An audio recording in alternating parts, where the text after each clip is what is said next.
Please get ready for a dictation of exercise number 10 from Progressive Magazine of December 2021.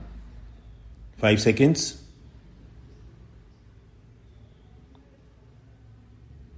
Start.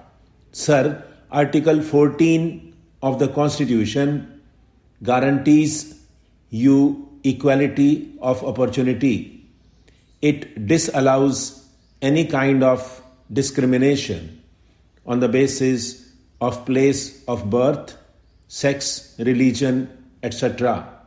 Why should this alone happen that when it comes to the question of recruiting men to the army or the armed forces, you should think of the volume of population, the number of recruitable male population in a state, and then base your recruitment to a particular regiment on the basis of these figures.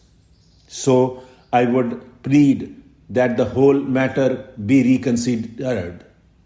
Otherwise, what would happen is that on these two counts alone, the disparity in pensions, the reduction in the recruitment quota to the various regiments of the armed forces, the resentment against these policies and these procedures would continue to go on, and one day this can burst in such a big dimension that it will not be controllable.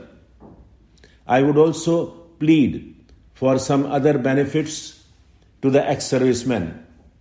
For example, you have reserved 10% of posts or 15% posts in the various public sector undertakings, in the departments of the Government of India, in the state governments, for persons retired from armed forces.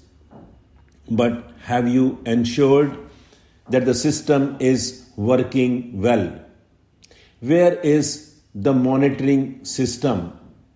Is there any monitoring system in this country under the control of the Ministry of Defense, or let us say tagged on to the Directorate of Resettlement and Rehabilitation, which ensures that whatever percentage was fixed for every state, for every department, for every public undertaking has been implemented, and the people who served in the prime of their life in the armed forces of their country, who gave their sweat and toil, sometimes their blood also, are not driven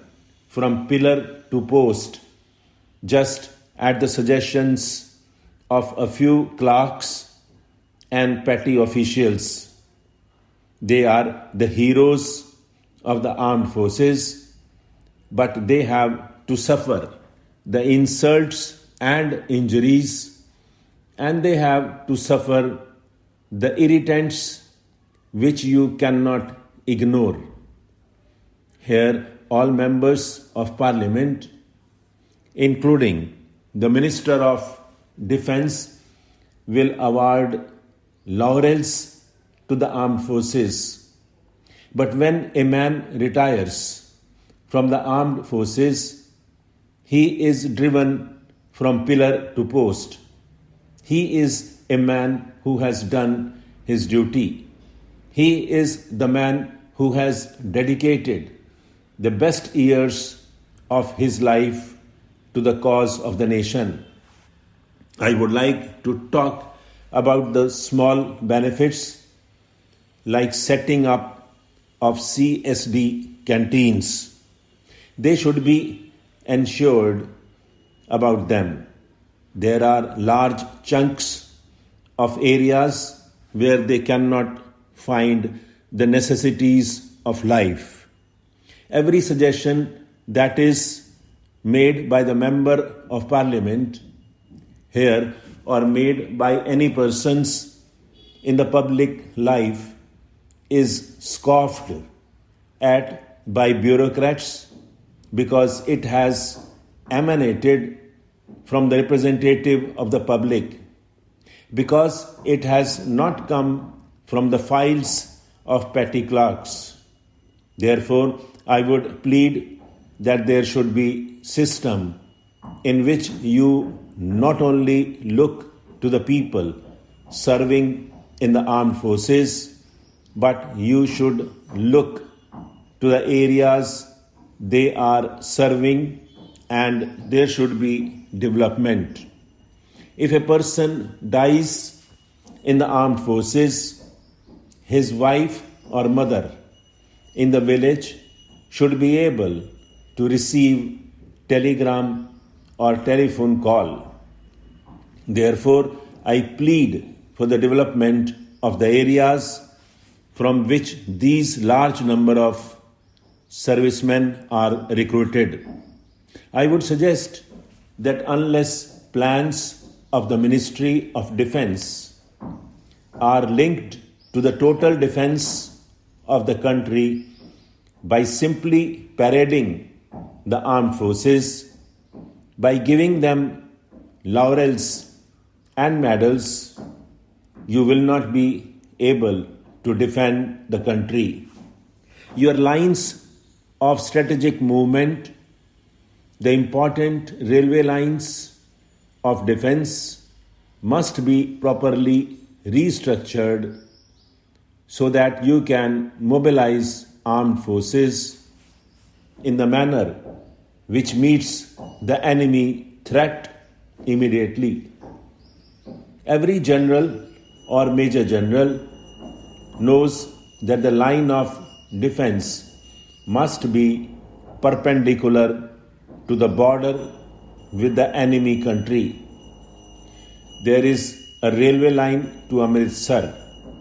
The Ministry of Railways and the state government of Himachal Pradesh and Punjab have proposed that alternate line of defense must be constructed.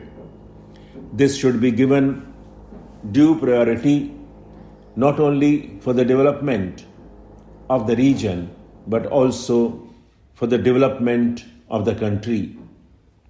You cannot move forces in the areas.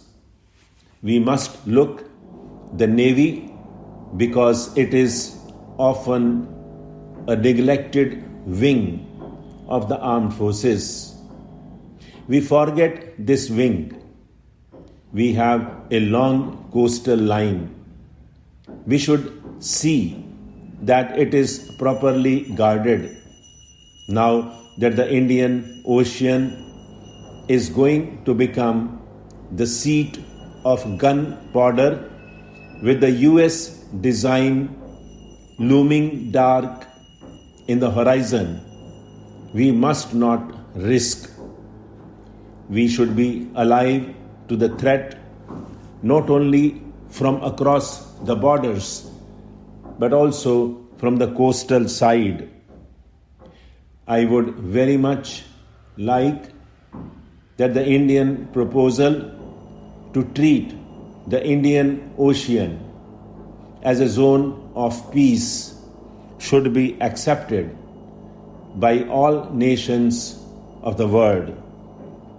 I would like to conclude by saying that armed forces are doing well. Stop.